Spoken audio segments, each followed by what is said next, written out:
next Tuesday, I won't be here. Okay. I'm going on a vacation next Tuesday. So what I will do on Frederick Douglass, I actually made a pretty good video last year on Frederick Douglass. So I will make that available to you. I think it already is. And I'm probably going to post a couple, 2, 3 discussion questions or something like that. You guys can just do one of them. Okay. So that'll be what we do in place of Zoom next Tuesday. Okay. I hate to miss that class because it's a harrowing story. Right? It's probably one of the most important things we'll cover in here. We'll try to give it the online treatment. See what you guys make of it. I remember I go very in depth in my video about it. So I'll give you that. Then you can answer some questions about it.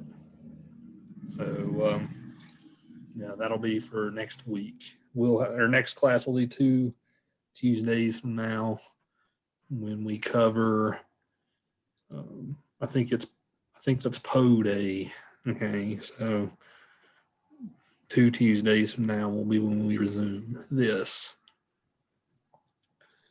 So, like I said, I hate to miss it, but that's just how it worked. That's just how it worked out, and I had to be going on a Tuesday. So, I tried to work it where it wouldn't be that way, but that's how it happened. So, other than that, I should be done with your papers this evening. I only have just a couple of you left to do. I'm actually trying something different with grading papers. I'm doing them on Google Docs. So what I will do is I will send you a link to the Google Doc where I graded your paper. Okay, so I found the commenting and all that to be much easier on that. So I will send you the link to the Google Doc. And then if you want to revise it, you can. It's very easy to edit on Google Docs. So I know I'm technically probably not supposed to use Google Docs. Southern has their deal with Microsoft and all that, right? But I'm tired of Microsoft Word. Like I said, I think this thing's easier. So I'll send you your paper back on there. It'll even have my nice smiling face next to the comments I give you. So yeah, yeah, when you think to yourself, God, that guy's an asshole, right? You'll see a smiling face right there. So far, the papers have been really good.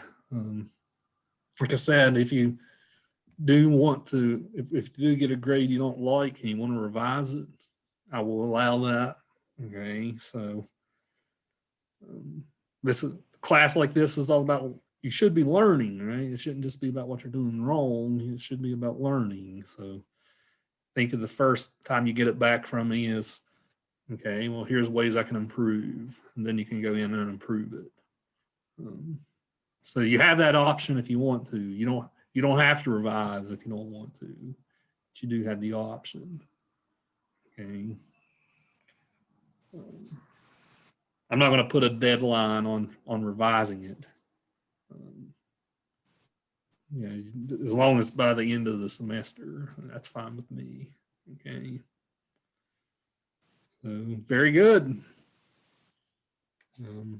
So far, the main issues that I'm seeing is organization and things like that.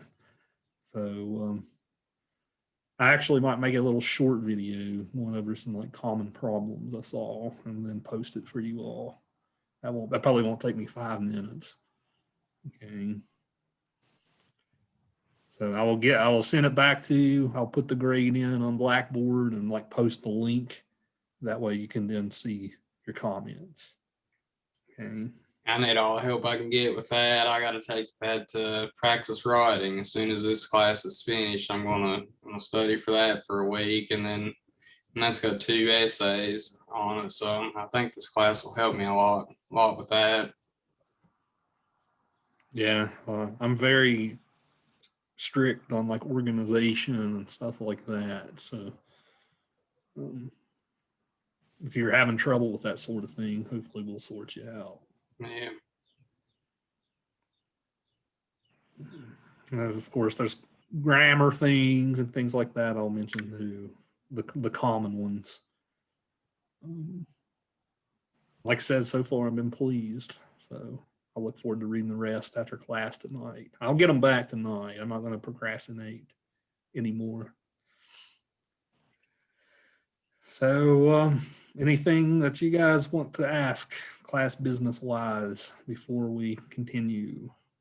Some of you, I know you guys are writing the midterm paper. You guys want to have a conversation with me about that? Feel free. Or if you have questions here at the moment, feel free.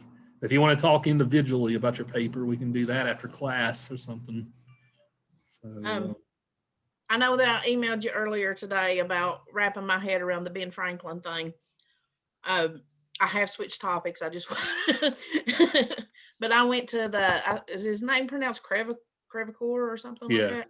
Yeah. I went to the melting pot one, and I already have my quotes and everything, but Ben Franklin was giving me fits today, so I just I quit him. I've switched mine. Yeah, I think I'm doing the crevice Yeah. one too.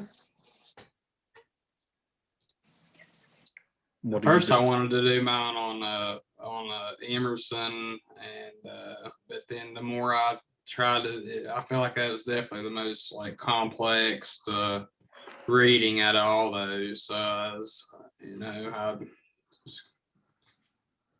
I think I'm going to I think I've switched. You're going to do the melting pot too, or Ben Franklin? Probably. The I melting feel pot like has a lot of different ways you could go with it. So.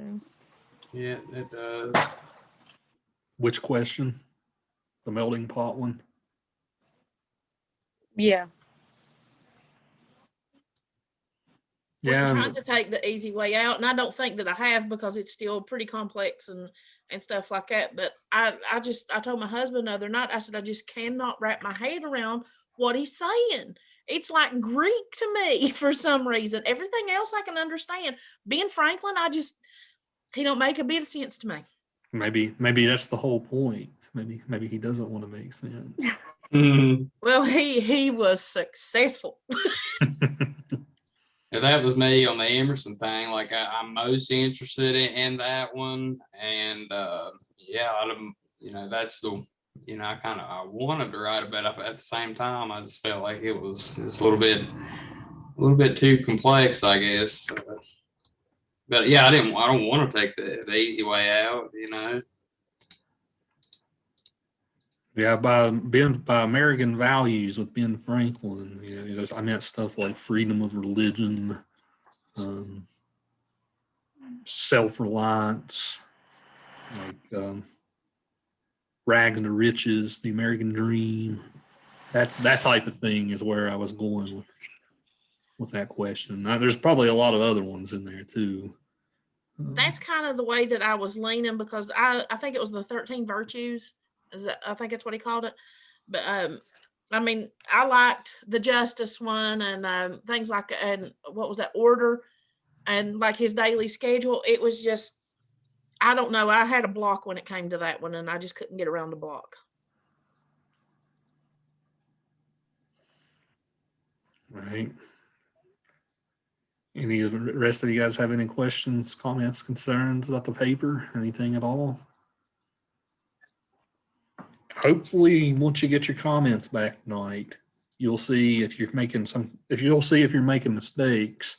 That way you don't make the same mistakes with your midterm. Okay, that's my hope. So especially with paragraphing and quotes and things like that. It's due Friday, right? Yes, that's right. Whenever we revise it and we send it back to you, how do you want us to send it back? Just email, or? I can put a Dropbox up on Blackboard for that. So you should. Doesn't Google Docs automatically say that? Yeah, if you just want to edit the Google Doc, but I sent you back, I'll be able to see it that way too. Oh, okay. That is one thing that, because me and Lisa have to use Google Docs and everything to work, but that is the one thing that drives me crazy. I'm just not good at this Google Docs thing. Right. It's pretty much the same thing as Word. If like I use a Mac most of the time, and I know Microsoft Word on Mac is a pain in my butt. I hate it on Mac. So like it's a little easier to navigate on that. If I'm using a PC, I'll usually just use Word. Yeah, I'm trying something new, nice experiment. So we'll see how it goes. You guys can tell me how you like it after you get the feedback back. We used it a lot in high school. Did you? I use it at It was easier for Concord, the teachers to see that way.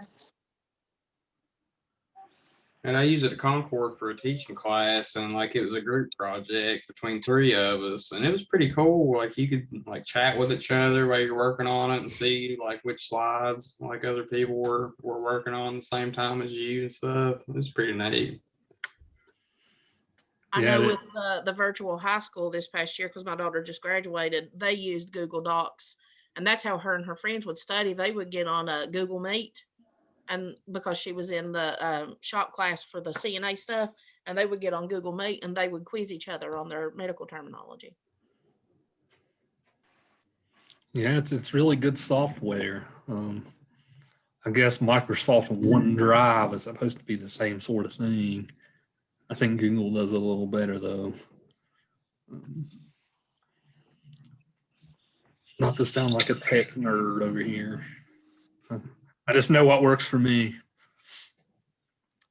So without further ado, then we can get to the subject at hand, which is American poetry. So I guess we can bring up our writers from last Friday if you want.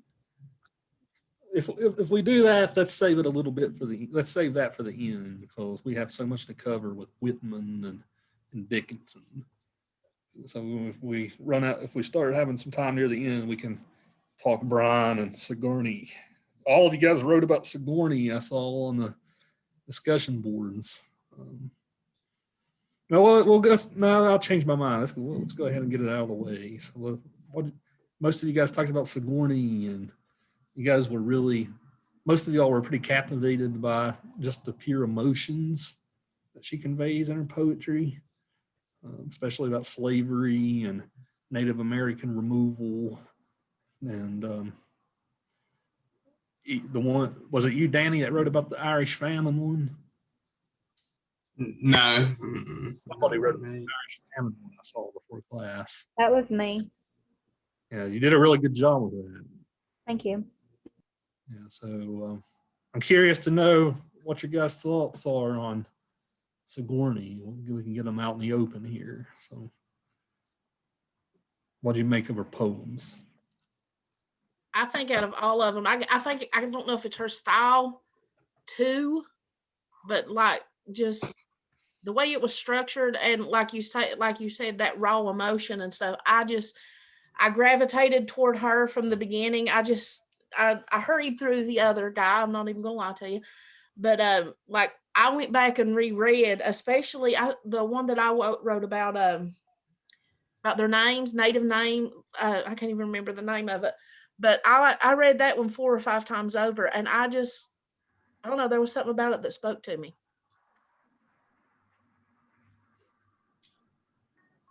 She just got away with words. That just she knows.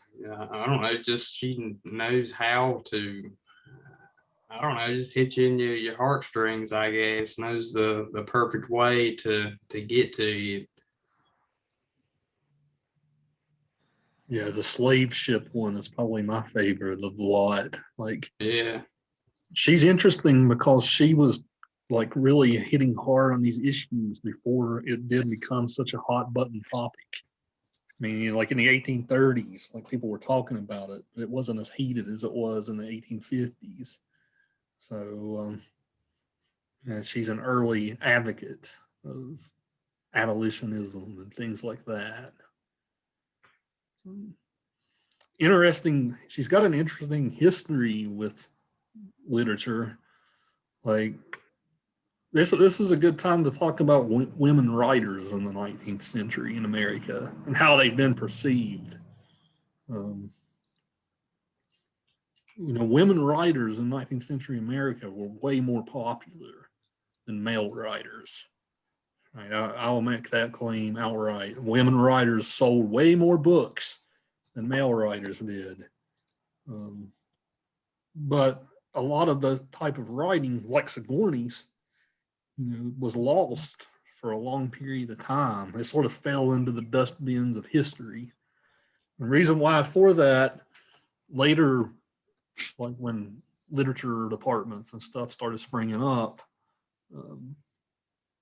of course, these male professors would read all this stuff, and they thought, people like Sigourney, their writings are too emotional, right? We need somebody like Emily Dickinson. Was more of their speed, right? As far as like being really abstract and complicated and things like that. They found that poetry that appealed to the emotions, or was poetry that was overly political, was lesser than something like Dickinson or something like Whitman, which might have more of like a universal quality. That's not just about one certain issue. So, Nathaniel Hawthorne called them a damned lot of scribbling women. Right? He was a little salty because his books never sold many copies, whereas a lot of women writers did. Literature of emotions. We owe it a lot to like the feminist critics of literature for awakening interest in writers like Sigourney. Like in the 1960s, 1970s, you started seeing more women entering academia. And, they did a lot of rediscovery of some great works. Sigourney's poetry among them. Probably the most famous example of something that was rediscovered was The Yellow Wallpaper, which I know Bridget's read with me before. And The Awakening by Kate Chopin. You would take the second half of American Lit and you would read that probably. We owe a lot to that, those critics. What do you guys think of that? Does having hard emotions in these poems, does that make them lesser than? I don't think so, because I can kind of relate to them more and understand them more. Like, I feel like she just said, when you read it over and over and you really just feel it, like you can relate to it. I found reading, Emily Dickens, so who we did. Who did we read this past week? Those poems Dickinson. were so hard. Dickinson. Those poems were so hard to follow and to read. Like, I just hated it, to be honest. Yeah. I didn't even want to read it anymore. I just wanted to stop. I don't know, like a puzzle. It's like I'm trying to unlock a code or something like that. I couldn't figure out, I don't know, what is it called, the pentameter or whatever, like the beat, I guess is what I'm trying to say. But because some of her stuff sounded almost like a limerick. And then other stuff, it was, I don't know, it was like the ramblings of a lunatic. A lot of it was very like free flowing. Yeah. It's like there were no rules, kind of basically. And like she made these weird, like she did like things that really messed my brain up. Like she would put certain things in quotations, and like she would put dashes and stuff. Like she would capitalize some things that I didn't. It's crazy.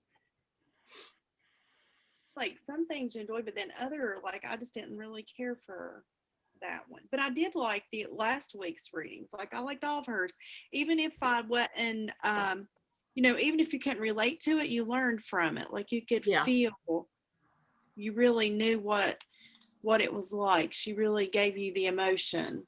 like as if you were there. Yeah. You know, in answer to your question, to me, it don't make it less, it makes it more, because that's what I like I guess I like a passionate story. You know what I mean? Not like romance, because I hate that crap. But I like to feel the anger, I guess is what, because Yeah. you get something out of it then. But I mean, it's just like you could feel her anger in some of these poems, and I like somebody that gets their point across, and Mhm. I don't want to look for the meaning. Sometimes I just want the meaning to be like silver platter. Here you go. Yeah. But sometimes it was like in a tender way, though. Her getting her point across. You didn't feel that it was so like ranting, like the one that we read week before last, from last week was talking about. Did her writings feel preachy to any of you? Right. Not necessarily preachy. To me, it was kind of, if I did the middle finger, it would be kind of like a middle finger to people, because like, especially like about the one where she didn't go to church, and she's like, well, you know what, maybe my church is here. And to me, that was just kind of like a to you. Okay.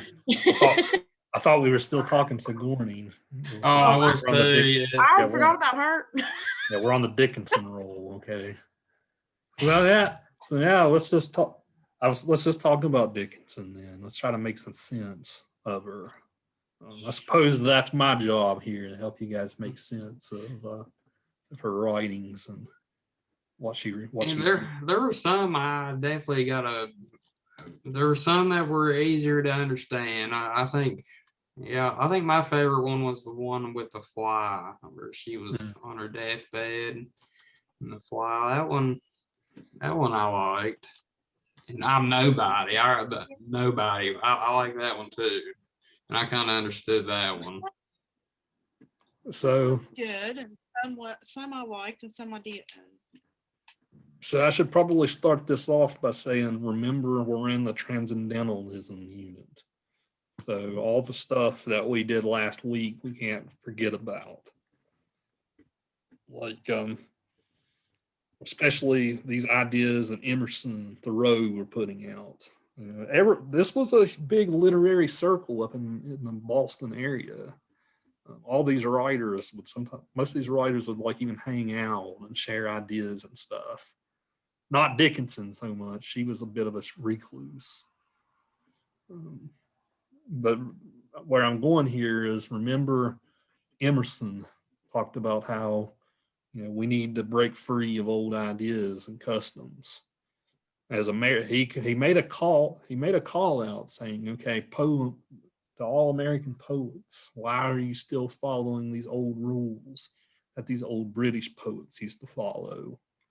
So pretty much everything we've read up to now is pretty conventional stuff, like Sigourney, Furneaux, Phyllis Wheatley, Anne Bradstreet, like all of those writers were pretty conventional by the standards of the time. But Emerson said all these American writers need to try something new. And both Whitman and Dickinson definitely did that. They both of them were key innovators to the poetry. Like, all poets since owe some debt to Whitman or Dickinson in some way. Like, I like that they were short. I mean, they wasn't pages long, short and sweet, I guess. Right. She's short and sweet, whereas Whitman goes for 50 pages, Right. So I like the short and sweet.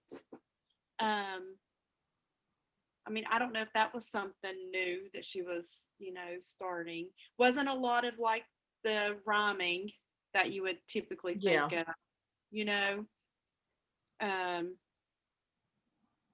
There's a little bit of rhyme, but it doesn't always follow a pattern, right? Right. I think that's what kind of threw me This is off. probably what I'm trying to say.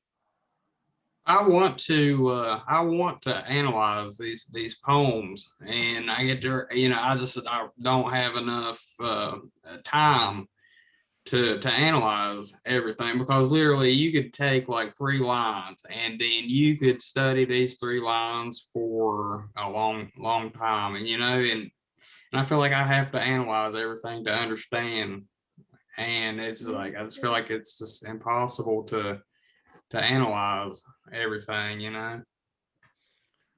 Yeah, this is a breadth rather than depth Yeah. type of class. Yeah, I think that's where I've been going wrong in this. Something I need to stop. I over analyze. Like, I can't help it. Like, I- I'm using ahead. a book. Oh, go ahead. I don't know if I'm right on this, but it seemed to me like there was kind of a feminist quality to what she said, especially like I think it was number 225, but it was like where she was talking about I'm no longer wife, I'm woman now. I don't know. It seemed like there was a little bit of feminism about it to me. So let me take the reins here just for a little bit, and we'll definitely get to that, Lisa. Her themes. Let me get back just for a second to the form of her poems.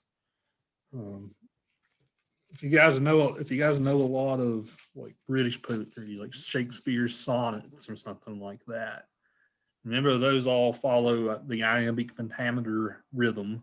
So da thumb, da thumb, da thumb. Right? That sort of rhythm. Most of the time they rhymed every other line. As we see here, that's not the case with Dickinson. Her lines are way shorter. So rather than having like 10 syllables in a line, she'll have 6 or 7. That's her style. She had 6 or 7 in a line. It says in the textbook on page 1655 that she takes a popular literary form of the day, which was almost like the church hymns and things like that, like the really short lines with things like the church hymns, and she played around with that. So if we can pinpoint any form that she's close to, it's something like that, like the church, like maybe like the hymns you would see in the church books. She would alternate beats sometimes. Yeah, sometimes she has 7 beats, sometimes she has 6 beats and 6 syllables in a line. I should mention that as far as her life, let me go on. Let me tell you a little bit about her, and then we'll get into the nitty gritty.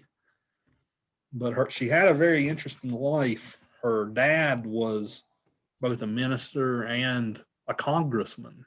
Her dad was a congressman for the state of Massachusetts. So her family was very prominent.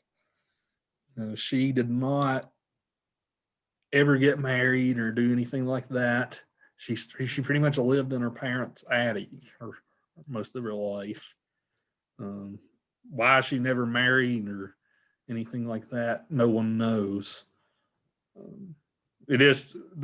Scholars have found stuff like journals that she wrote to like some love interests, one of which was a woman. So there's a little interesting thing for you. That's pure speculation. Whitman, on the other hand, isn't, which we'll talk about that here in a bit. Right, but she lived all the way up until the 1880s when she passed. So all the stuff you guys are mentioning about her, like the dashes and all this complex stuff, after her death, her family gave over these poems over to the publishers. The publishers wouldn't touch these poems in her lifetime. Like they said, "Oh, what the heck is this? This isn't like all the stuff we read." But 1880s, what happened was these editors got a hold of her poems, and they took things like these dashes and stuff out to make them easier to read. And in turn, it kind of like butchered like what she was trying to go for.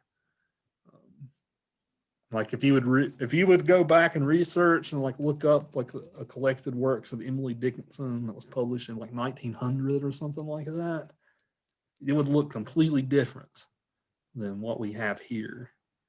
So her family actually helped restore a lot of these original like meanings and syntaxes and things like that to her work. But we ask ourselves, what's she doing new?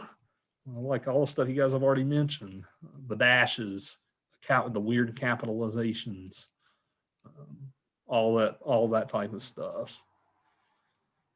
So So like let's when you're reading, go ahead, Bridget. do you pause so when you're reading it, you know how you're trying to keep like that 6 to 7 beat or before, do you pause when it comes to that when you're reading these? You're supposed Or to.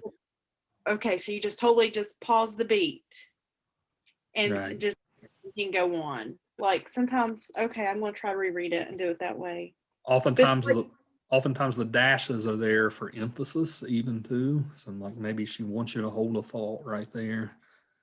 Right. Okay. Let's break a couple of them down. See what we can do. My favorite of the lot is, well, look, let's turn to page 1662. The poem Lisa mentions is on here. And my favorite one's on here too. 1662. We got poem 235, 236. So as we dive through some of these, we can even like break down what are the themes, what are the ideas in the poems.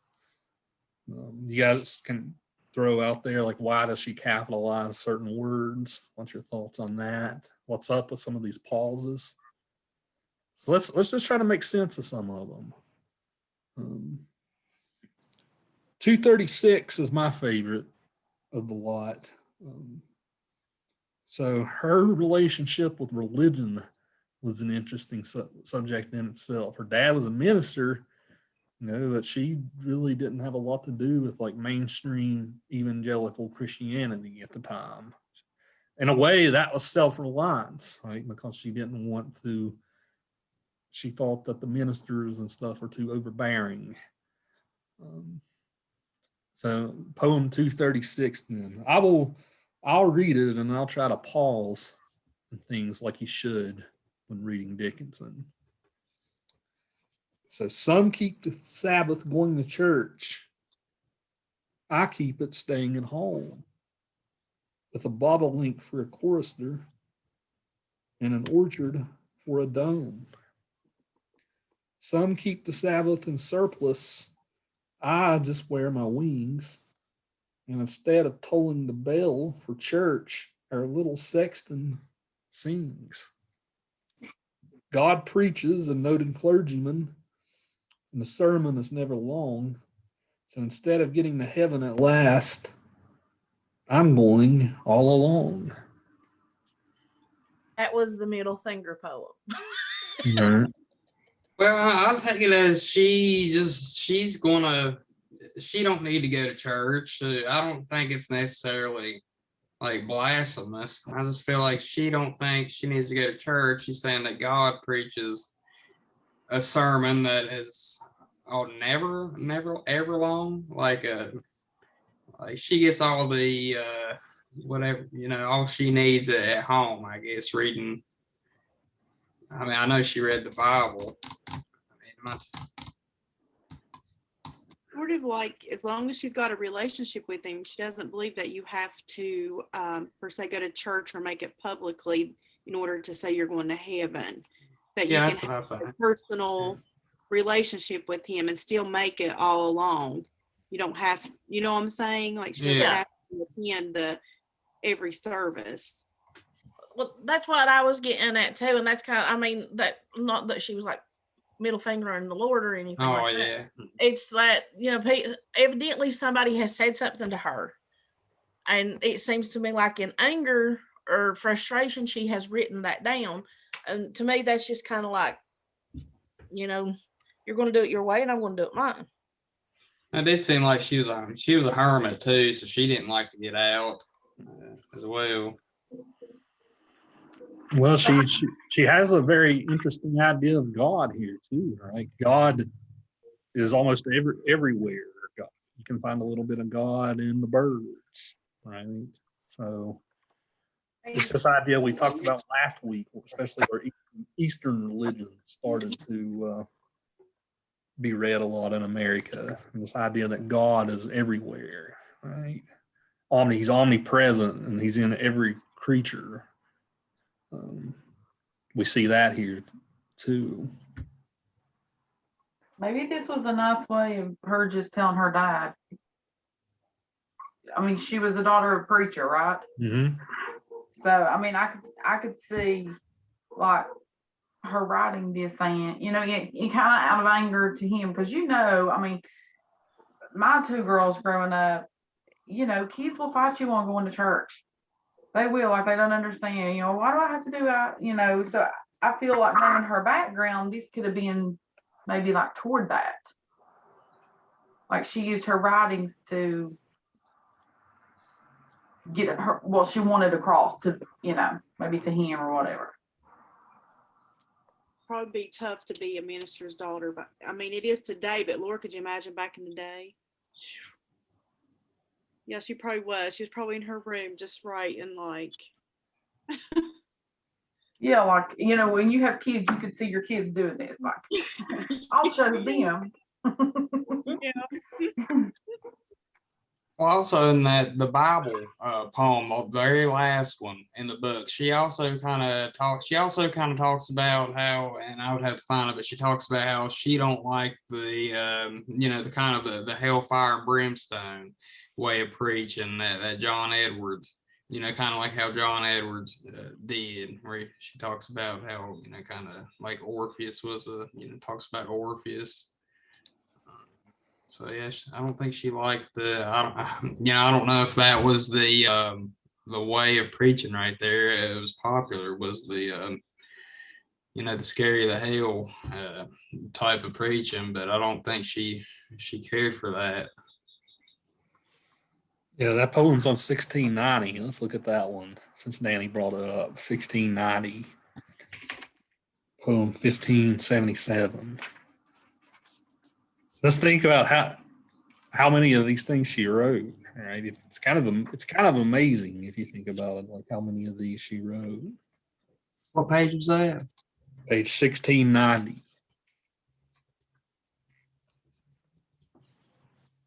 Anybody want to take a stab at reading it? Make sure you pause with the dashes.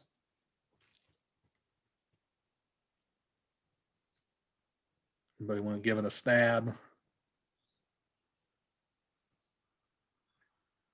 Yeah, I'll try. All right, go right ahead. The Bible is an antique volume written by fated men at the suggestion of holy specters. Subjects: Bethlehem, Eden, the ancient homestead, Satan, the brigadier, Judas, the great defaulter, David, the troubadour, sin, a distinguished precipice. Others must resist. Boys that believe are very lonesome. Other boys are lost. Had but the tale of warbling tailor, all the boys would come. Orpheus' sermon captivated. It did not condemn. Very good, Danny. Hearing it read like that kind of helped a little bit to understand. So going along with the same theme of your relationship with God and going to church and things like that, what do you guys think of this one?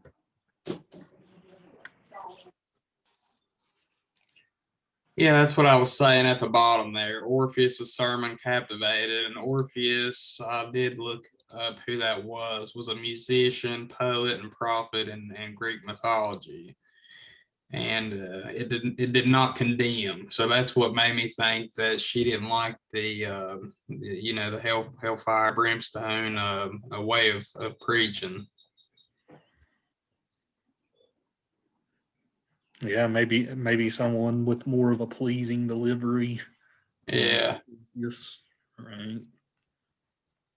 She kind But of I'm not. pointed out all of the ones that, like Judas, he knew and still,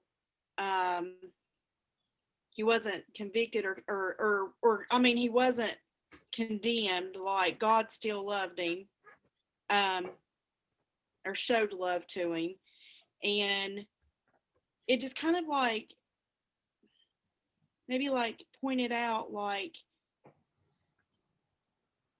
oh shoot, I don't know how I'm gonna try to say it. It's like, you want to say how you want to say it, you just can't get to come out. I don't know. Someone else. I'm even having trouble. I don't know if she's been, good toward, kind of using satire in this. I'm kind of conflicted the way she even talks about the Bible as an antique volume, written by faded men. She seems, getting back to the gender thing, right? She seems to suggest that maybe the Bible's a book just written for boys and men. Oh, right? okay. Right. That's my stat. That's my take, at least. Yeah. Bridget, on this, it's hard to explain. And I know what I want to say too, Bridget, it might not come out right either. But it's like, these are the things that you learn about. Like, these are the things that you really learn about. No matter how old you are, you don't forget about Judas. You forget about the sin and all that stuff. And when she's talking about captivate, like, those stories can captivate you, but did they really touch your heart enough to condemn? Right. Ooh, good one. Right. Mm. Exactly. Like you hear it, Like you but hear it so like much. you think it over it. You're not taking it to heart, I guess. Like it Right. doesn't. Like you hear it so much that it just becomes another story. Yeah. It doesn't really condemn you for what it should be. You hear it so much, you no longer hear it. Right. Exactly. Like this, it's people are still doing the same. People are still doing these things over and over. It's like they're not learning the lesson or something. I think that kind of goes together when she says boys that believe are very lonesome, because I don't think that, they don't follow the way of the world, I guess. And Right. It's like it didn't condemn them. They're still lost. Yeah. Still Yeah. searching. Yeah. Yeah. Danny, I'm with you on these. You could spend days digging down here. Yeah. Yeah, you really crazy. can.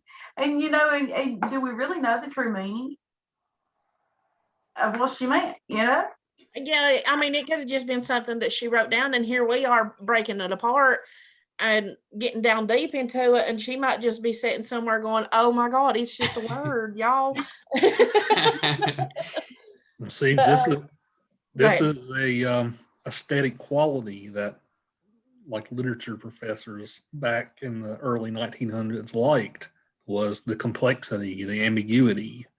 They thought that deep literature should make us ask these questions, right? It shouldn't be so straightforward and straight cut, right? We shouldn't be asking these questions. Take of that what you will, whether you agree or disagree with it. All right. Okay, this is like off topic, but on page 1676, the poem 479, was she talking about like afterlife? Like, because in the What beginning, page? 1676. Oh, you want to talk about I Could Not Stop for Death, 479. Yeah, this is a famous one of the lot. the selections I gave you are the ones that I know are the really famous ones. I'm not a Dickinson expert by any means. But yeah, this one's interesting. Let's read this one and make sense of it. It's got a different theme than the others. Because I could not stop for death, he kindly stopped for me. The carriage held but just ourselves and immortality. We slowly drove. He knew no haste, and I had put away my labor and my leisure too for his civility. We passed the school where children strove at recess in the ring. We passed the fields of gazing grain. We passed the setting sun. Or rather, he passed us. The dews drew quivering and chill for only gossamer my gown, my tippets only tall. We paused before a house that seemed a swelling of the ground. The roof was scarcely visible, the cornice in the ground.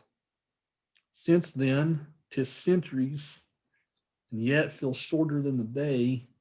I first surmised the horses' heads were toward eternity.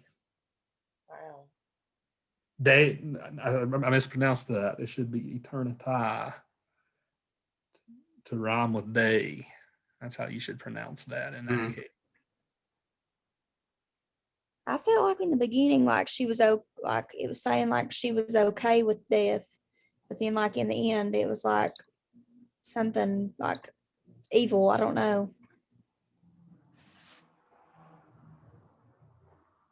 I don't know.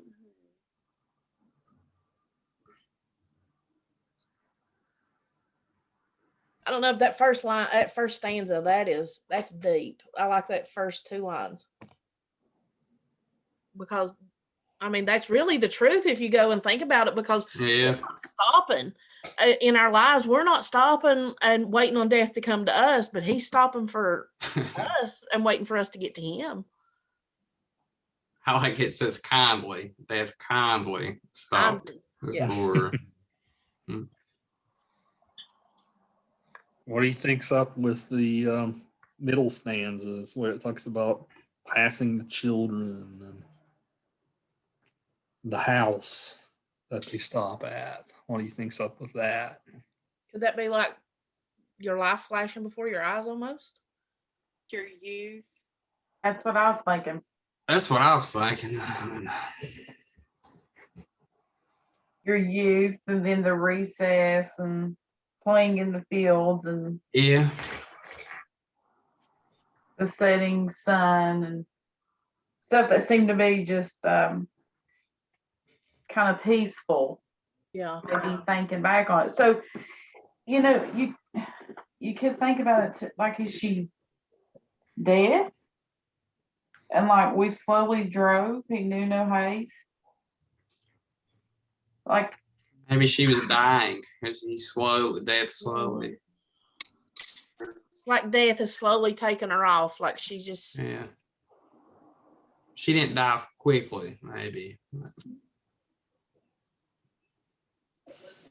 I don't know, but I think I have a new favorite one by her. You like Now this that I one? know how to read them, I mean, Lisa's gonna get a tattoo now with those two lines. I will not be getting a tattoo until they figure out a way to do them permanently without needles. It's never going to happen. I think I've known a couple of people with Emily Dickinson tattoos. Now that I think about it. Really? Yeah. Is it a middle finger?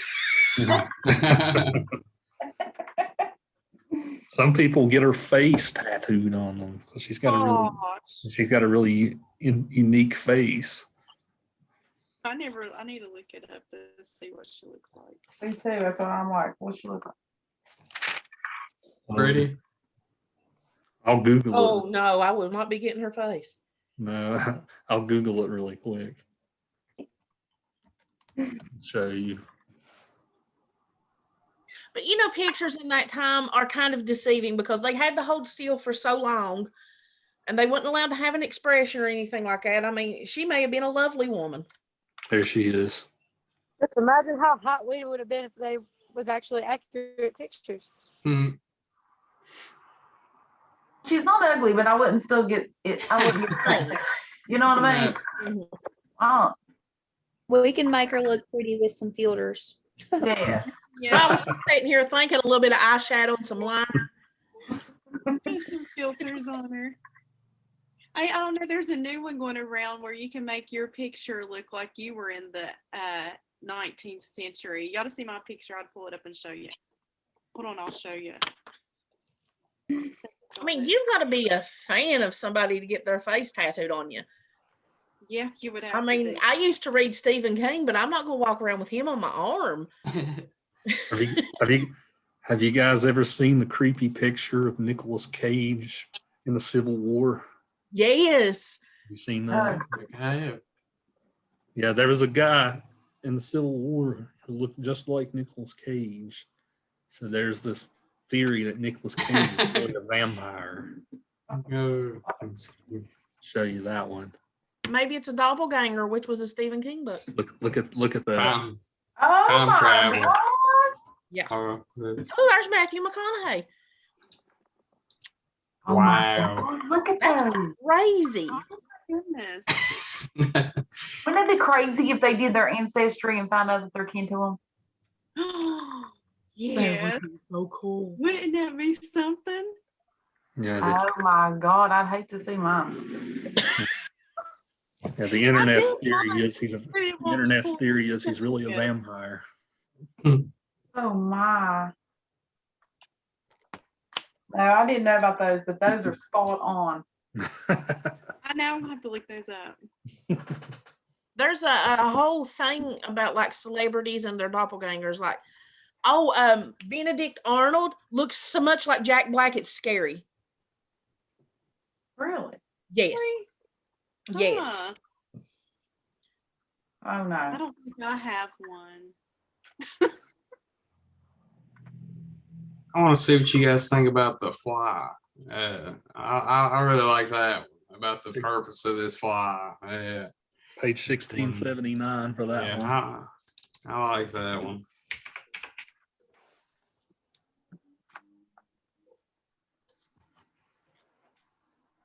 In the picture.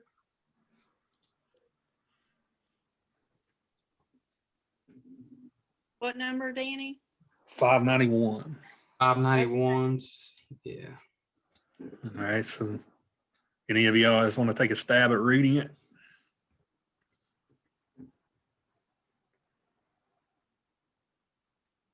All right, well, I shall then. I shall. I heard a fly buzz when I died. The stillness in the room was like the stillness in the air between the heaves of storm.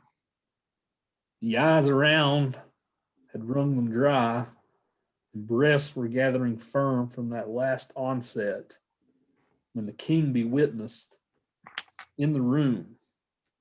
I willed my keepsakes, signed away what portion to me be assignable, and then it was there interposed a fly with blue, uncertain, stumbling buzz between the light and me, and then the windows failed, and then I could not see to see. Gosh, is this where the old saying, I'd like to be a fly on the wall? Yeah, I was like,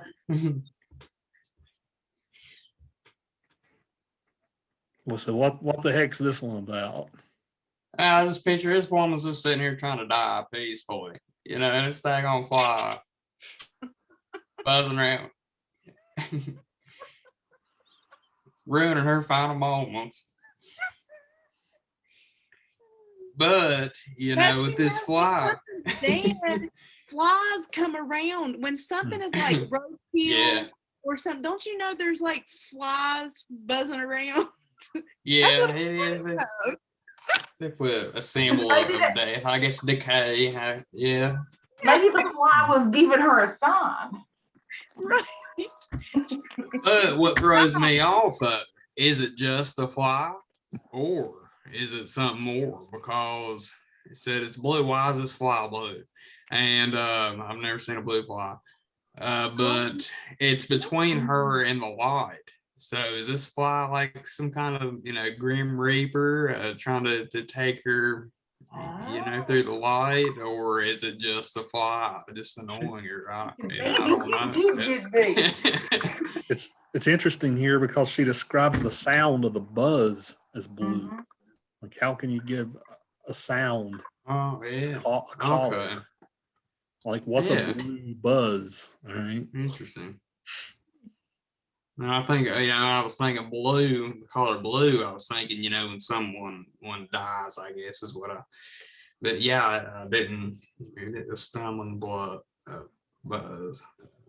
Huh. What page Black- is that on? Because I can't find it. I think I 16, lost one of my tabs. 1679. When I Okay. think of the color blue, I think of peace and calm. Yeah. I Like, guess I was relating it with her with death. I guess since this poem is about death, blue, and someone dies, they become pale and blue. It's probably not the case. Maybe it was a green fly because do they got like blue, like their eyes? What like the color of their eyes or something? I don't know. Like she really was staring at that. Because I've seen those. Oh, it makes me want to Google that. Is it saying the buzz is blue? Like the sound of the buzz is blue? Yeah. Blue is modifying buzz as an adjective. Yeah, Maybe how it can a means sound sad. be a color? Oh, yeah. What'd you say? maybe it means sad. Yeah. Oh, yeah. Yeah, I didn't think of that. Yeah, that's good. It's sad and stumbling buzz. Okay. Maybe like a buzz that goes in and out, right? Buzz, buzz.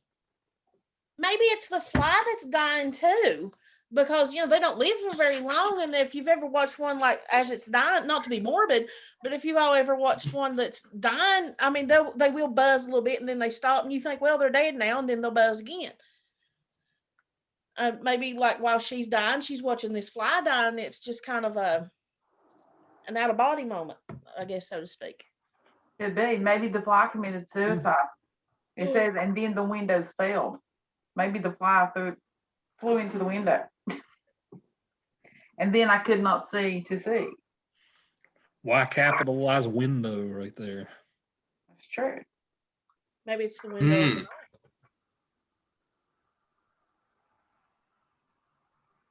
Man, we need to start a book club. With windows.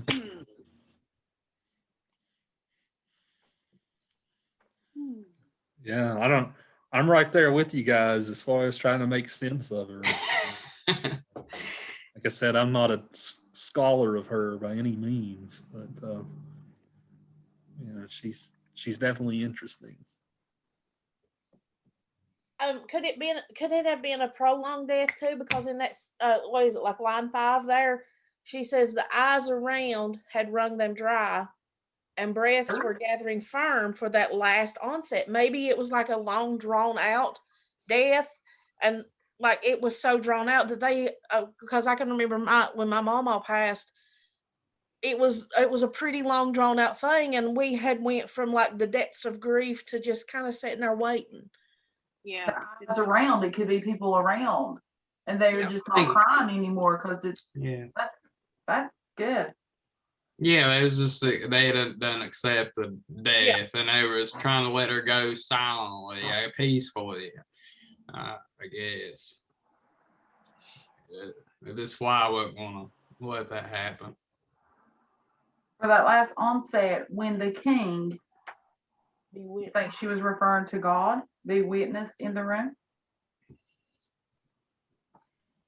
I don't know if you all have ever been in the room when somebody passes that is a strong Christian, like my husband Johnny, his mama, when she passed, she hadn't spoken much because she had Alzheimer's really, really bad.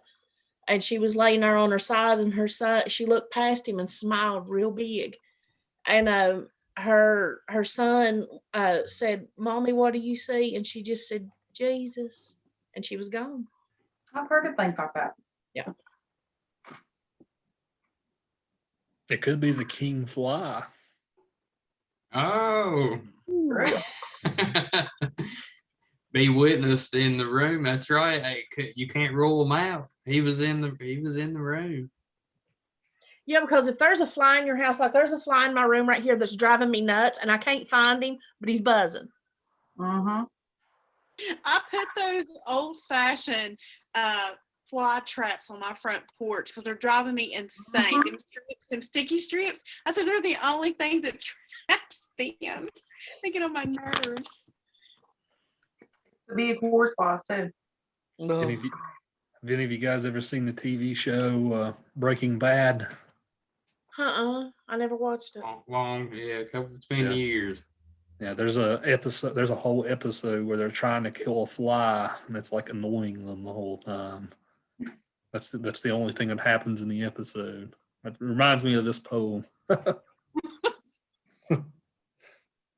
I have put out all kinds of things to kill these flies on my porch, like home things. You look up on Google. I did it all. Nothing's killing them flies and trapping them.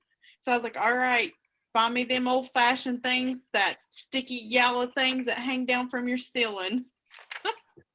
They work. They work. work. And I told you all wrong a while ago. It wasn't Benedict Arnold that looked like Jack Black. It's Paul Revere, and it's scary. Oh my gosh, I gotta look at Paul Revere.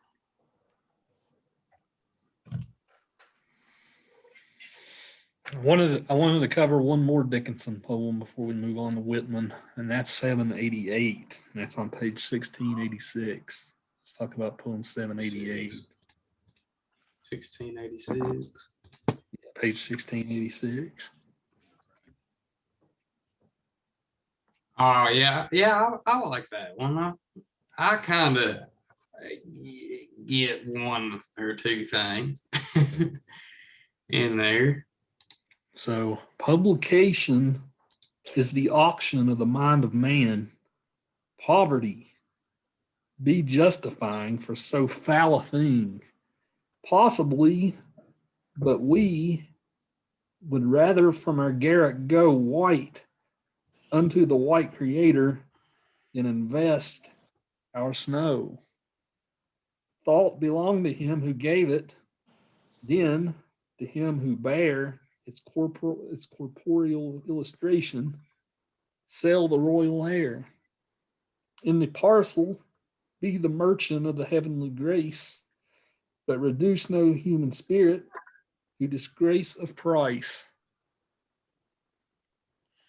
So this one's oftentimes talked about with her like long history of trying to get her poems published, right? And like how like she felt like she maybe had to cheapen it down to even like be able to sell them to a publisher. Yeah, like her snow is her work, right? That's how this poem's traditionally been read, right? That makes sense because that from our garret go, because a garret was the attic, and that's where you said that she lived in her parents' attic, right? Mm-hmm. Okay. That's kind of how I took it. Yeah, like a publisher was, making money off her, off her faults. Kind of. She was selling, kind of selling her faults, like someone else was making money off of it. Yeah, she kind of mentions too how words can even be cheapened, by the art of publishing them too. Third stanza definitely does that. So this is pretty much tying in what you said. She was trying to get her poems published, and this guy wouldn't do it unless he kind of reworded. Mm-hmm. Yeah.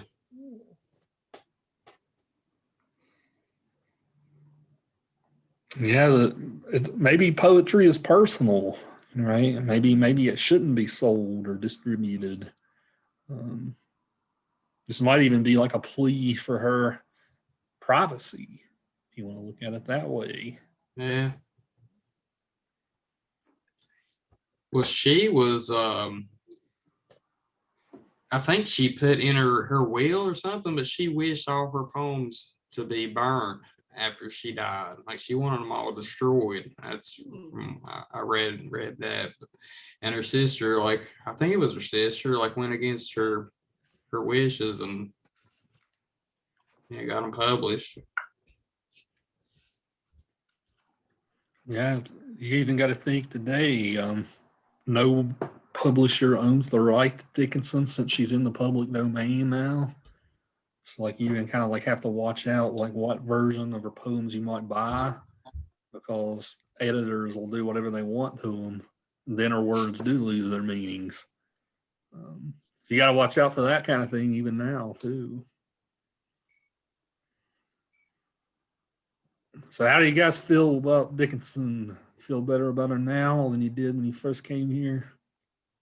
Quite a bit. I actually understand it now because which I was in a room full of teenagers this morning trying to read this, but I just got frustrated because I didn't understand like the dashes was the pause, and once I understood that, I mean, it makes a lot more sense and it's a lot more enjoyable to read.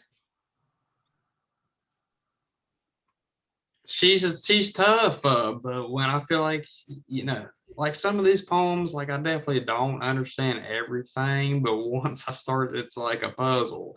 It's like once I kind of figure out, one or two things, it's a satisfying feeling, I guess. Once it's like it's so complex. Yeah, like you solved the riddle. Yeah, exactly. Like I would have never got 788. Like just reading through Me that. either. No, like I still don't even get it. Even after you explain it to me, I'm just like, well. I'm not sure I get it either. So we're in the same boat. Okay. Yeah, does anybody? Yeah. Well, let's segue over to Mr. Whitman now.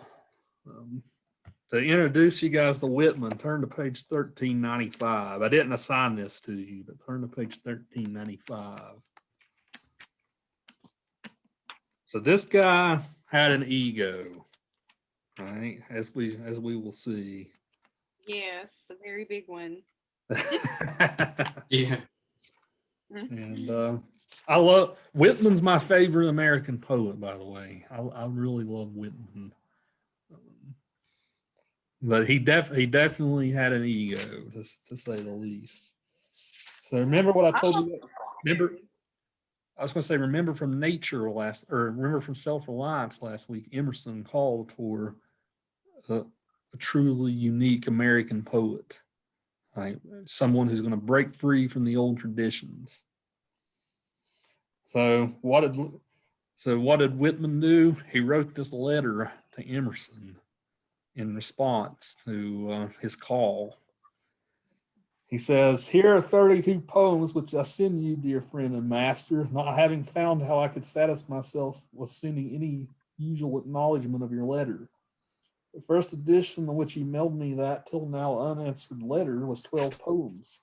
I printed 1,000 copies, and they readily sold these 32 poems I stereotyped to print several thousand copies of. I much enjoy making poems. Other work I've set for myself to do to meet people in the States face to face, to confront them with an American rude tongue. But the work of my life is making poems. I keep on till I make 100 and then several hundred, perhaps 1,000. The way is clear to me. A few years and the average annual call for my poems is 10 or 20,000 copies. More quite likely. Why should I hurry or compromise? In poems or in speeches, I say the word or two that has got to be said, and here to the body step with the countless common footsteps and remind every man and woman of something." So he goes on and on in this letter. This letter goes for several pages. But curious fact, Emerson really never replied to this letter. Emerson's like, oh, this guy's kind of weird, right? Why? So Whitman actually published his letter that he wrote to Emerson in Leaving the Grass, his book. So he's definitely beating it home here. Hey, I'm the guy, right? I'm the one responding to this call for a truly unique American poetry. One up you. Reason we have to do cover letters on resumes. I mean, goes back to this. What is it? I said it goes back to this. You have to attach a cover letter to sell yourself on your resumes. Yeah. All my classes are now coming together for you there, Bridget. Yep. Yeah. The thing is, the guy said he was going to do it, and he did it. Right? This poem, Song of Myself, is, it doesn't seem too radical or innovative now, but for the time period, it really was. Whitman invented what's called free verse, which is iambic pentameter, but it's unrhymed. Right? He's the guy who said you don't have to rhyme anymore. Be a poet. Right? So unrhymed free verse. That's what this is. So some different types of poets still like the old style. Robert Frost is traditionally as famous for saying that writing free verse, as far as that being hard, is like playing tennis with the net down. That's what Robert Frost said about poets like Whitman, right? Who write without rhymes, right? So I'll be curious to know what you guys have to say about that. But Whitman, his project, Song of Myself, you guys read, there's different versions of the poem. I'm pretty sure that, let me check which, yeah. I'm pretty sure that our edition here, yeah, this is the original 1855 edition. Throughout his life up till the 1890s, he kept adding to it. So the final draft is a lot longer than the one that you have here. But he said Whitman thought of himself as the poet of American democracy. Right? He's saying, I'm going to bring everyone into the fold as far as being like poetry is normally about grand romances or maybe like royals or aristocrats or something like that. This isn't poetry most poetry is not written for the common people. Whitman said, I want to write a poem. I want to write poetry for the common people, about the common people. So this is kind of what his whole project is. All people, right? Not just, he describes slaves here. He describes Native Americans. He, more than any other writer we've read, gets really deep into like sexuality and stuff like that too. And so far we haven't really dived into that type of thing, but we have to when we talk about Whitman.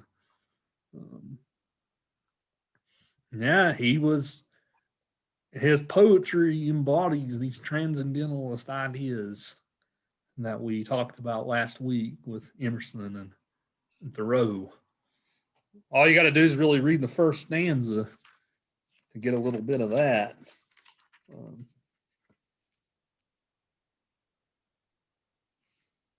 The poem's called Song of Myself. Remember Emerson said the truest, the only thing in nature we really know is ourself. And nature helps us understand ourselves.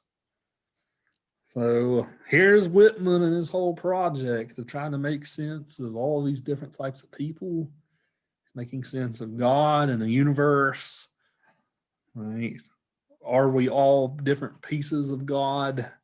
Right, all kinds of stuff happening in this poem. There's several places we'll take a close eye at.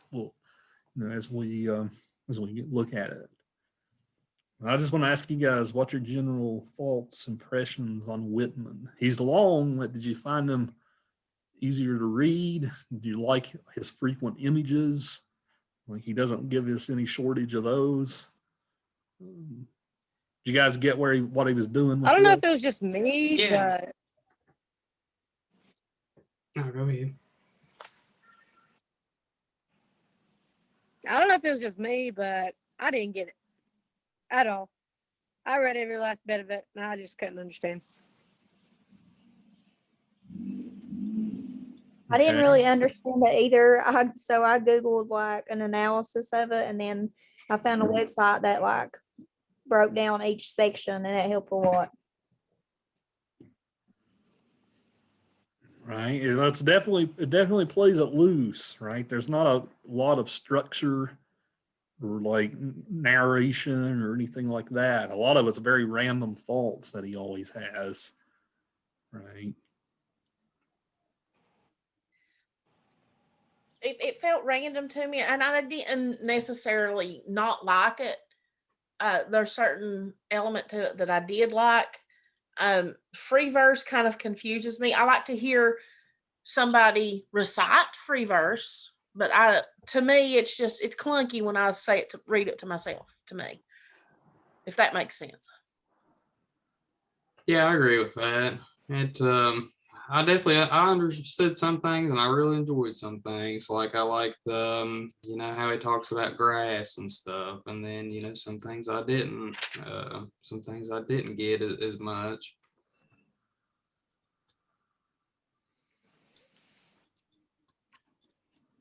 Yeah,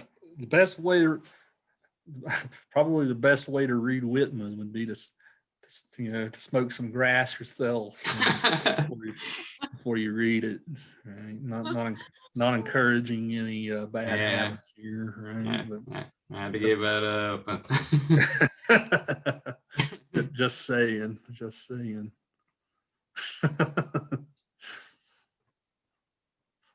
Yeah, but I'm laughing at Lisa laughing at us. Right? It was Danny, so I had to give that up.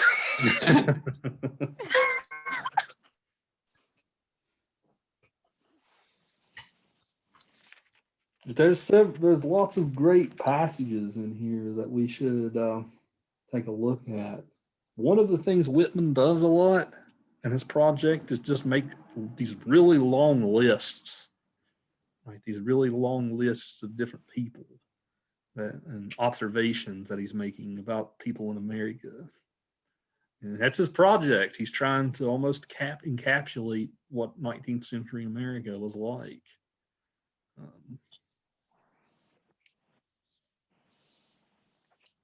Well, 13. what gives him the right to say, what I assume, you shall assume? Like, well, you know what? Mhm. It's like, hold on here, big guy. Oh, he thought that he was he was the god on earth. But I think he was like kind of looking at the big picture here in the next line. For every atom belonging to me, as good belongs to you. Kind of saying that, just kind of looking at things in a universal stance. Yeah. At the very end of the poem, he says, "I'm going to go back into the grass and rot, and then you will eat food that was made of the earth. So I will then be part of you." Part of you. Yeah, that's wild.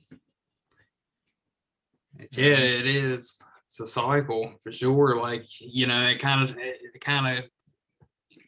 you're kind of immortal, like in a sense that you're always going to be like a part of the earth, or always going to be a part of the universe. Yeah. Yeah. I do like this though. I do think that it's random, but I do like the comparisons that he made. Yeah, I remember at the beginning of the semester, Bridget, you said Whitman's one of your favorite writers that you knew before the class. Yeah, I do like Whitman.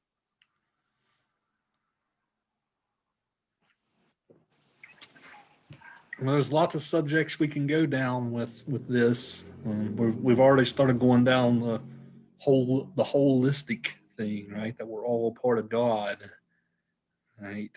So Whitman, he even says too, close to the end, that most important thing in the universe is his soul, right? And beyond that, what do we really know? But there's lots of stuff we could dive into, right? We can dive into these social subjects.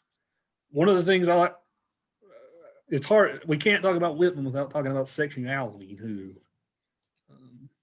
Turn to stanza 5, and that's on page 1315, stanza 5.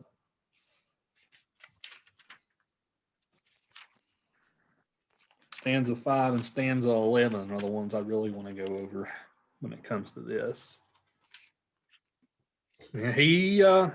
Whitman is famous for being,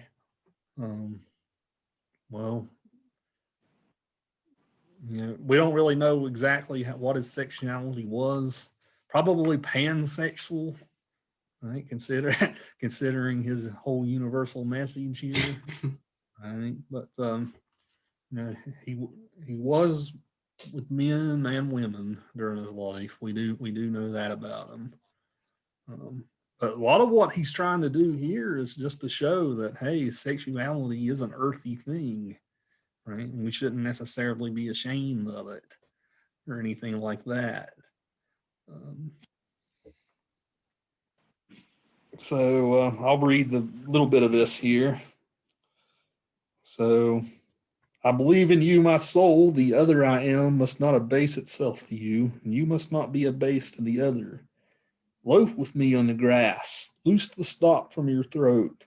Not words, not music or rhyme I want, not custom or lecture, not even the best.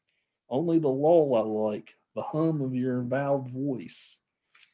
I mind how once we lay such a transparent summer morning, how you settled your hand athwart my hips and gently turned over upon me and parted the shirt from my bosom bone and plunged your tongue to my bare stripped heart and reached till you felt my beard and reached till you held my feet. Swiftly arose and spread around me the peace and knowledge that pass all the argument of the earth. And I know that the hand of God is the promise of my own. I know that the Spirit of God is the brother of my own, and that all the men ever born are also my brothers, and the women my sisters and lovers, and that a kelson of the creation is love, and limitless their leaves stiff or drooping in the fields, and brown ants in the little wells beneath them, and mossy scabs of the worm fence, heap stones, elder, mullein, and popeweed.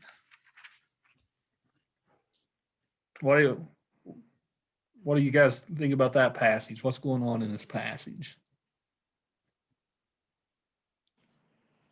I don't know. He kind of sounds like a pervert. How so? No, like he says, and that all men ever born are also my brothers, and the women my sisters and lovers. That is freaky.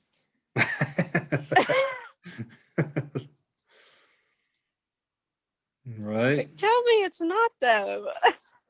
Right.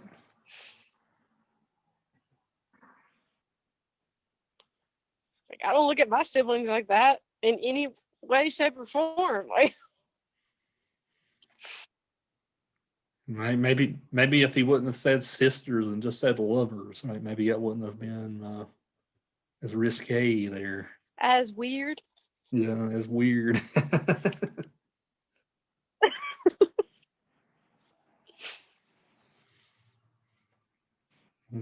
What do the rest of you guys think about this? He's very vivid with his imagery, right? We got to give him that. I mean, he doesn't. Oftentimes when poets talk about sex and stuff, they kind of sugarcoat it and they try to like make reference to it without necessarily being open about it. And he's very open about it here, right? He gives us this image of like some hardcore foreplay and all this stuff here, right? So very vivid about it. He's not ashamed, to say the least. more raw than intimate, I guess is what, Mm. like, it's more anonymous.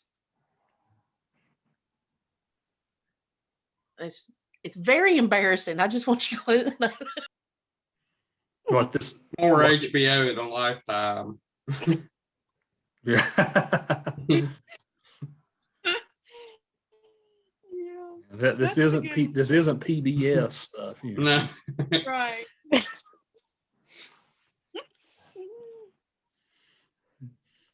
Yeah. So When he's talking about left with me on the grass, like kind of saying like he wasn't ashamed, you know what I mean? Like just putting it out there, you know what I mean? It wasn't that he was trying to hide it. Right, because it says transparent. What where's is that it, word at, Bridget? Line 7, I think. 85, 86, 87. It says, I mind how once we lay such a transparent summer morning.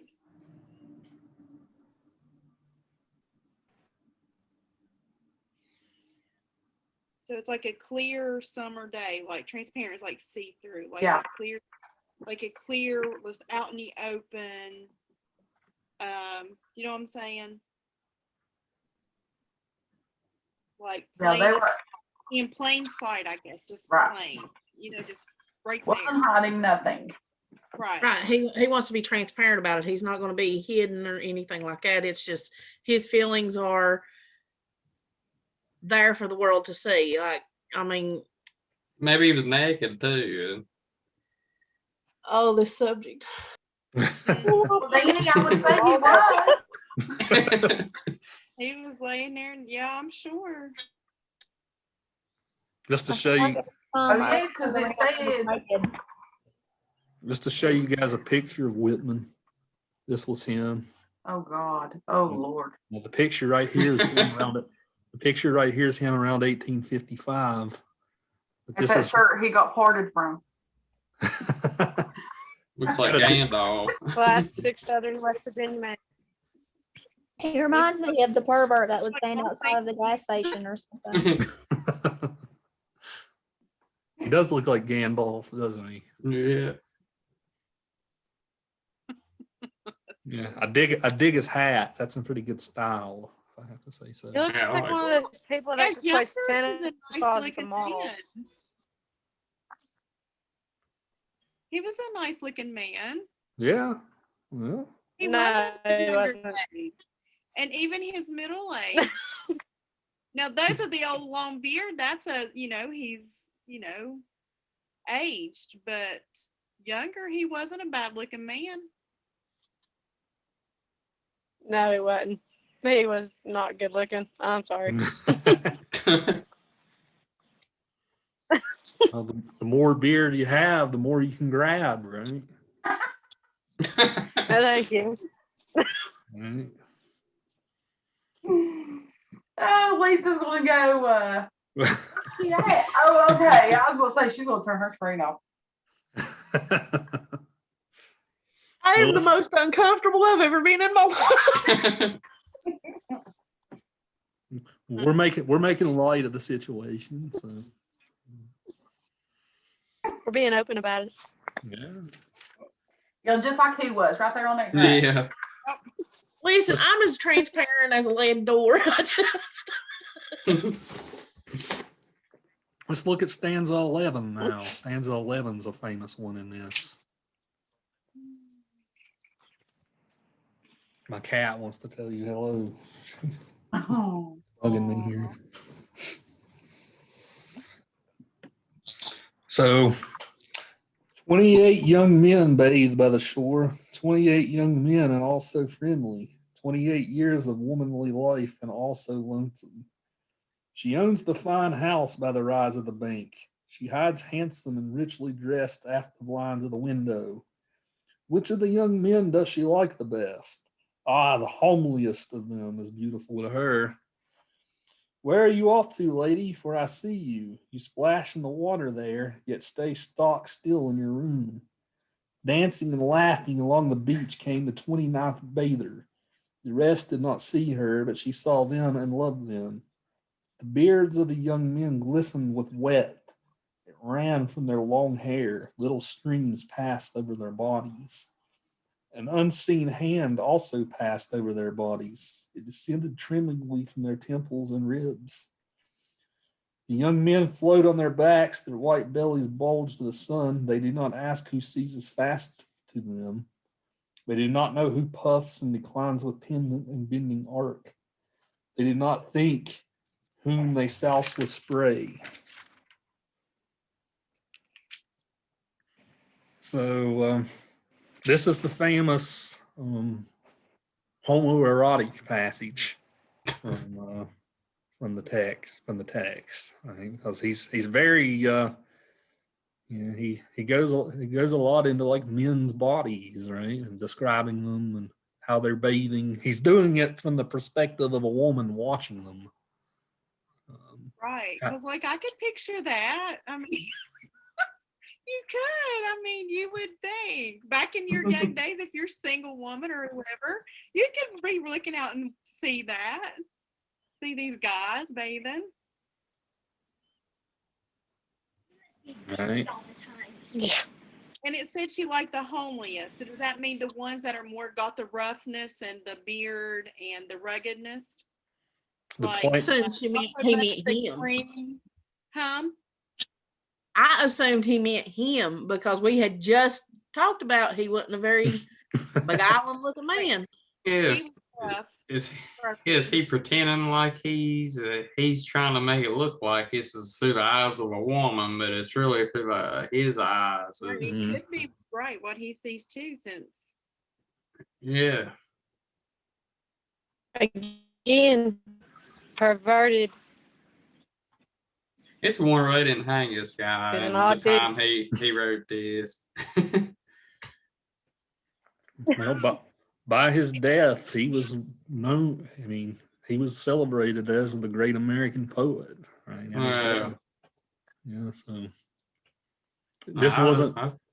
this wasn't a case of rediscovery by literature professors. Like ever since he wrote this thing, like he's been well read. Wow. I thought this would be controversial, like for its day. I'm sure they didn't let the kids read it. The scandal of it helped sell it. Right. what did he mean by an unseen hand also passed over their bodies? What if he was thinking about his So like him creeping around. Like him, like envision himself touching them? right? That's what I was thinking, like the unseen hand. Fantasy. Well, that word's often used to talk about God, right? God's unseen hand. Oh, maybe Director. he's thinking like the perfection of it. Right.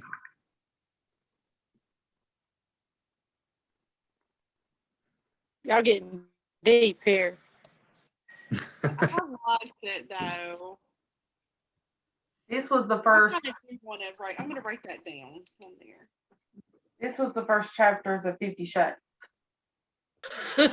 Oh, I've never read that. Right. Right. Here we go. This is like Walt Whitman's version of it. Yep.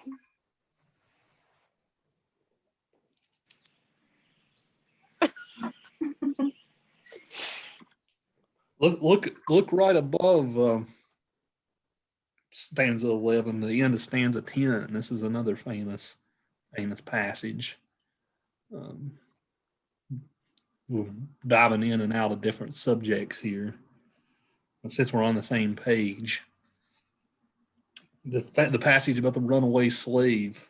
Runaway slave came to my house, stopped outside, and I heard his motions cracking the twigs of the woodpile. Through the swung half door of the kitchen, I saw him limpsy and weak, and went where he sat on a log and led him in and assured him, and brought water and filled a tub for his sweated body and bruised feet. Gave him a room that entered from my own, and gave him some coarse, clean clothes, I remember perfectly well his revolving eyes and his awkwardness. I remember putting plasters on the galls of his neck and ankles. He stayed with me a week before he was recuperated and passed north. I had him sit next to me at table. My firelock leaned in the corner. So, like right here we get, again, for 1855, very scandalous. Like this was the height of the slavery debate. You know, people were mad. You know, people were mad at each other about this topic, especially runaway slaves. Like there was a law passed in the North where if a slave escaped to the North, a Southern guy could just like go up there and reclaim them, right? Whether they had a right to or not, they oftentimes made it up. So like, what is the plasters on his neck and ankles? Like, is that like perverted, or am I just insane? I think that it might be like ointments and stuff because they would make poultice or plasters or something like that of like ointments made out of leaves and things like that. Right. Like if because he had been through the woods and had maybe cuts and stuff on his legs, and were trying to put medicine or ointments or something other on it to heal it. It's like it's kind of showing his empathy for this man, but yet his firelock leaned in the corner. Right. He still had a gun nearby, didn't he? Right. For, he didn't trust that he wouldn't try something, but he was showing his empathy for him. Mm-hmm. Yeah, I'd never thought about the firelock part before. That's What does that mean? Like, what is a firelock, I guess? I thought that was a gun. Like That's his, what I'm thinking. Oh, okay. Yeah, it brings Yeah, to that mind makes like a sense. flintlock. Okay. Yeah, that makes sense. Really, if you think about it, I mean, that goes to us. Like, I have sympathy and everything for people, but sometimes you're still on your guard if you don't know them. Yeah, just can't trust. definitely. Right. Well, I mean, that's like in this day and age, if somebody knocked on your door and you don't know them and they're hungry, you might pass a sandwich out to them, but you're not going to just open your house up to them because you don't know what will happen once they get in there. Exactly. Most people I know, older people and everything, they had, whether it's a BB gun or something, always in the corner, like behind your front door or something.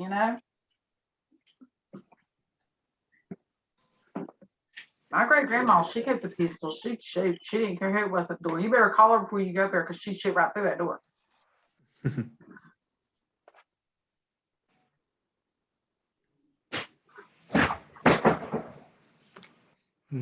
Let's take a look at stanza 15. Stanza 15. This is a really long one. I'll just nitpick here and there where I want us to look. This is the first big instance in the poem where he just shoots off lists, right, of all these different types of people and how they're part of how their souls are part of his soul and all that good stuff. I think it's really vivid imagery, right? He definitely he definitely gives you images that you can like put in your head to visualize like all these different types of people. Page 1322, just to read through a little bit of it. I'm looking around pretty about 2/3 of the way down the page. The 1-year wife is recovering and happy, having a week ago born her first child. The clean-haired Yankee girl works with her sewing machine or in the factory or mill. The paving man leans in his two-handed hammer. A reporter's lead flies swiftly over the notebook. The sign painter is lettering with blue and gold. The canal boy trots on the towpath. The bookkeeper counts at his desk. The shoemaker waxes his thread. The conductor beats time to the band and all the performances follow him. The child is baptized. The convert is making his first professions. The regatta is spread on the bay. The race has begun. How the white sails sparkle. The drover watching his drow sings out to them that would stray. The peddler sweats with his pack on his back. The purchaser higgling about the odd cent. The bride unrumples her white dress. The minute hand of the clock moves slowly. The opium eater reclines with rigid head and just open lips. The prostitute draggles her shawl. Her bonnet bobs on her tipsy and pimpled neck. The crowd laugh at her blackguard oaths. The men jeer and wink to each other. Miserable, I do not laugh at your oaths nor jeer you. The president, holding a cabinet council, is surrounded by the great secretaries. On the plaza walk, 3 matrons, stately and friendly with twined arms. The crew of the fish smack pack, repeated layers of halibut in the hold. So you guys get what he's doing here, right? You know, he's saying here, all these people are him, right? All those people, you know, he's part of them. They're, you know, there's a little bit of him in them. And he's not, one of the great things about it is he's not judgy here, right? You know, he talks about the opium user. He talks about the drug addict, right? He talks about the prostitutes. So he's giving this like vision, like we're all part of the earth, right? We all have, like he talked about earlier, about how men are his brothers and women are his sisters and lovers, right? That's kind of the same. He's kind of doing that here and making this really big list. So this is what he does a lot throughout this thing. He makes really long lists, you know, to kind of help you visualize where he's going with it. What do you guys think of the lists? Like I said, I love them because it helps me visualize. Like he paints pictures in my head of like what he wants me to see. But what did the rest of you guys think about these long lists? Kind of seems to me like he's putting everyone on the same playing field. Like, I mean, he even mentions the president and stuff like that. He's just, nobody is better than anybody else, I think is kind of what he was saying. Yeah. We'll all be grass, food in the end, and compost. Basically, everyone's going to be the same. Yeah.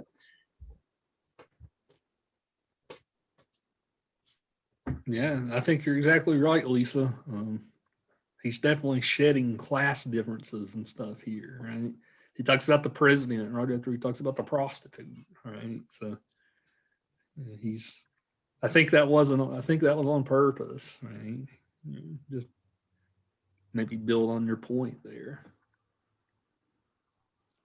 I mean, it does kind of make you think, because I know I'm guilty of it, and I guess we all are, that I mean, you see, and I know that we all see it when we walk down or drive down the roads anymore. You see what we call the backpackers around here and stuff, and you kind of get this attitude about you of like what they're doing and who they are and who you are and stuff like that. And he's kind of maybe reminding us that, I guess, to bring church back into it, the same Jesus who died for me died for that person too. Exactly. Their addiction is no different than maybe your addiction. You know what I'm Right. saying? Everybody has their own weaknesses. Mhm. I mean, that's tough to do. What he's doing there. I mean, it's easier said than done. You know. You know, to put the president on the same, everyone's equal, same playing field, putting the president same level, prostitute, the drug addict. Yeah, he's saying he's the poet of all Americans, right? He's definitely bringing everybody he can think of in here. Like imagine a day, like all the lists he would come up with of like different types of people. Right? just like everybody, like the child. And then on the first few lines, the married, the unmarried. It's like, you know, through all the states of life, it doesn't matter if you're young, old, middle age, or whatever. We're all the same.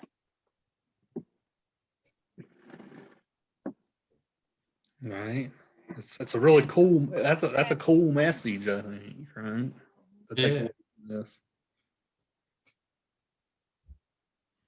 And We it's all face the same. life, you've been these positions. Yeah. At some point, like, you know, say you're the president of your company that you own or your business, not just so happened of the United States, or right here it said the mechanic who rolls up his sleeves. Well, sometimes you may have to be a mechanic and work, not only work as a mechanic, but in your own home or on your own car. We're on our own self. Right. You have to, a mechanic, it's just like what a mechanic's role is. Do you know what I'm saying? Doesn't per se have to be on a automobile or vehicle, something like that. Do you know what I'm saying? I think it shows that any of us could be any of these things also. It's just, you know, we've all been through the same things. It's just what kind of path you take in life. And some people can't really help the paths that they're thrown down. They really can't.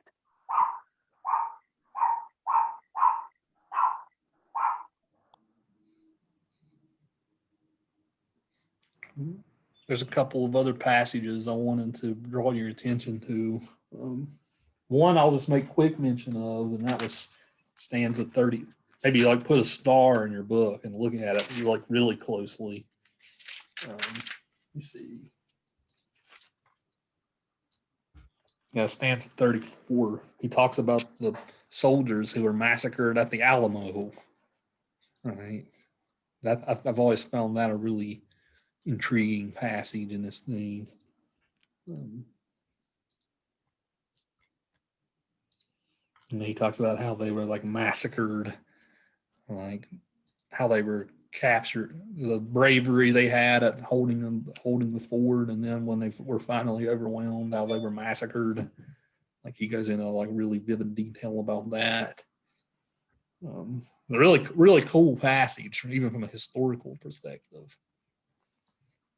The 48, stanza 48, close to the end, is the last thought I had that I wanted to lead you all on.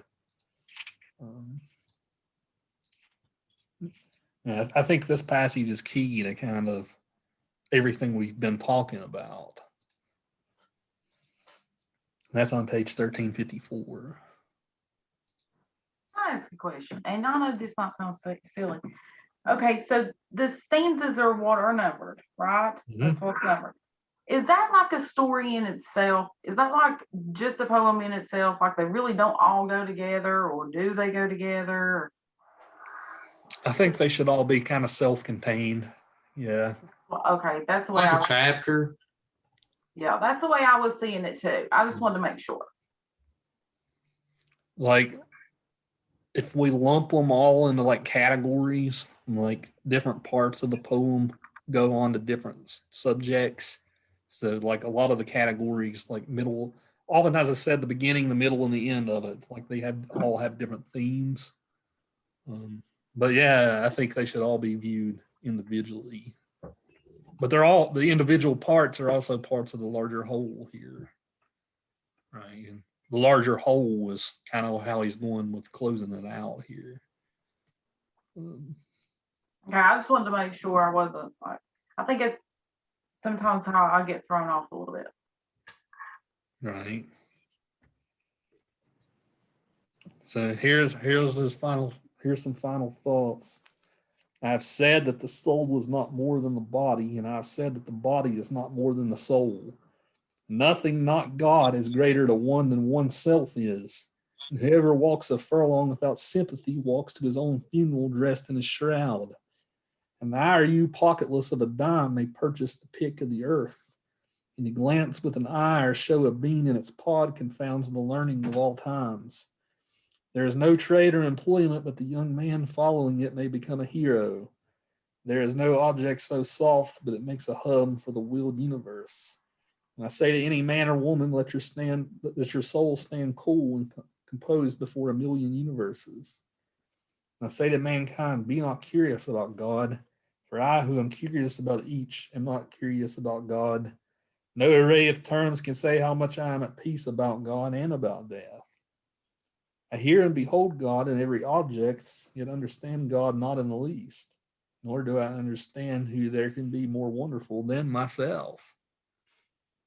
Who should I wish to see God better than this day? I see something of God each hour of the 24, and each moment then. In the faces of men and women, I see God. In my own face in the glass, I find letters from God dropped in the street, and every one is signed by God's name. And I leave them where they are, for I know that wheresoever I go, others will punctually come forever and ever. So I think a lot of what the poems mean kind of comes together like right there. Well, spirituality and like his holiness. Right? It's not just him. Like he's saying, yeah, I'm nothing's cooler than me. Right? I think he's saying that about everybody. Right? Like Yeah. all of you all are the cool thing in the universe. Right? So. Now, how would you think this right here, this what you just read, compares to Emerson? Like what, you know, 'cause, man, it feels pretty similar to what Emerson was going through. Like God is in everything. Nature is God. Nature is perfect. You know, so you know. Yeah.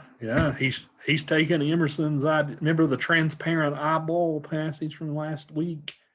Emerson said, I'm the transparent eyeball. I see all. The currents of the universal being circulate through me. I am part of God. Right. Same thing. He's saying the same thing here as Emerson. So Whitman was almost like, hey, Emerson, I'm going to take your ideas and I'm going to make them better. Right? Just one up you. Yeah. Yep. There's some poetry from Emerson in the book. If you guys are ever curious to look at them, I didn't assign them because they're not really good. But Emerson didn't really take his own advice and like write a truly unique form of poetry. Right? Whitman did.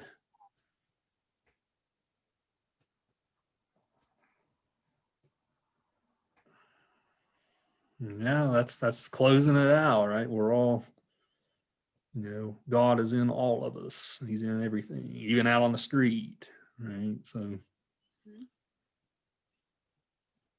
it's a difficult idea to wrap your mind around if you're like mainstream Christian. Like I said, this is very much an Eastern religion type of thing. We definitely see like the Hinduism and the Buddhism seeping in here to Western religious thought.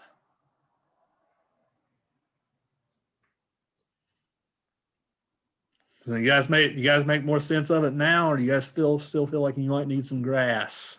Yeah. No, I make sense of it. I don't need nothing. Right. It did help a lot because me and Tasha was talking when we were leaving work earlier, and I told her, I said I just did not like Emily Dickinson. I said I did not enjoy him. I said, and I'm going to be 100% honest with you. I was trying to read Whitman, and I fell asleep on my kids. My only regret. My only regret is I read Whitman first and then Dickinson. I feel like if I would have, I thought that Whitman was kind of complicated, but after reading, Dickinson, I'm like, geez, this is clear as day now. That's what I'm reading. I did the same thing.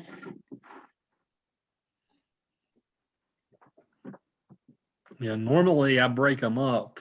Like when I've taught this summer class before, I put Dickinson on the Friday readings. And I thought to myself this time, like, she's too important to put in the Friday section. Like, I had to Nobody talk. puts baby in a corner. I had to talk about her in the Tuesday class because she's too important a figure not to. Yeah, I liked her. I like some.